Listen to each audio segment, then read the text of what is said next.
Hey guys, welcome to another edition of Herbs in Aquarium of all kinds. Or aquarium herbs, whatever. Alright, so, sorry it's been so long since I made a video. There wasn't very much going on in the winter since I had my Pac-Man frog, but, of course I couldn't show the pond. It was covered in ice. There was a lot of snow down in South Jersey. But past couple days it's been kind of warm. It's beautiful out today. Slight little breeze. Weather's finally starting to break.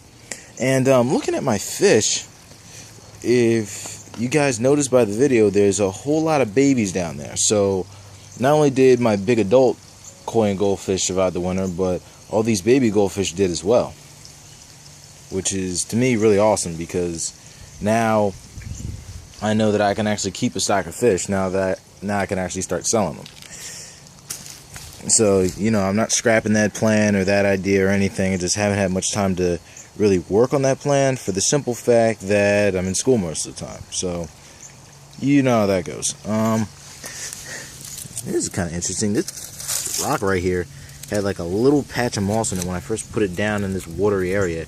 Now, time keeps going. This whole rock, it's like covering itself in moss. Well, not the rock per se, but the moss is covering the rock. That's a weird way to explain it. Okay. Anyway, let me see. Yeah, so next couple days I'm going to be getting a lot of the leaves and a lot of the old dried up parts of the plants out of the water, because as the temperature rises, that stuff will start decaying. It could mess up the water early. So little by little, I'm gonna get all these leaves out. I'm gonna start introducing the bacteria maybe in the next couple of weeks to get the pond started on like a really good level. Because I've noticed that Mr. Great Blue Herring likes to come back here and get my fish. During filming, I probably won't have this net on it anymore. I'm just showing you guys pretty much the pond just coming back to life. But when the summer comes up, then every time I film it, it's going to be nice and open. You'll see all the plants and everything else. But while I'm not around, this net has to stay on the pond to deter any of these predators, because I do not want to lose any of my fish, especially not my my blue koi. I looked it up. It's called a Shisui, which is, to me, is a pretty cool name. Yeah, or any of my other koi fish, or even my goldfish, especially my goldfish. I mean, not only because they're my pets, but I want to sell them. You can't sell stuff if it gets eaten by birds. It's ridiculous. So, keeping this on to protect my fish. My waterfall, I actually kept it running all winter because I have this thing. This guy right here, actually, might as well unplug that, save some electricity. This guy is not a heater. What it does, it keeps a hole open in the ice, so that way gases can pass through, as organic matter breaks down, fish poop, leaves, all that type of junk. But with all the heavy snow we had, this actually got covered at one point, about 2 years ago. So when I hooked it up this winter, I was like, you know what, let me just leave the pumps on,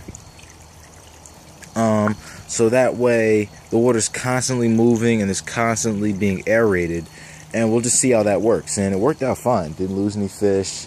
Some people said the fish can get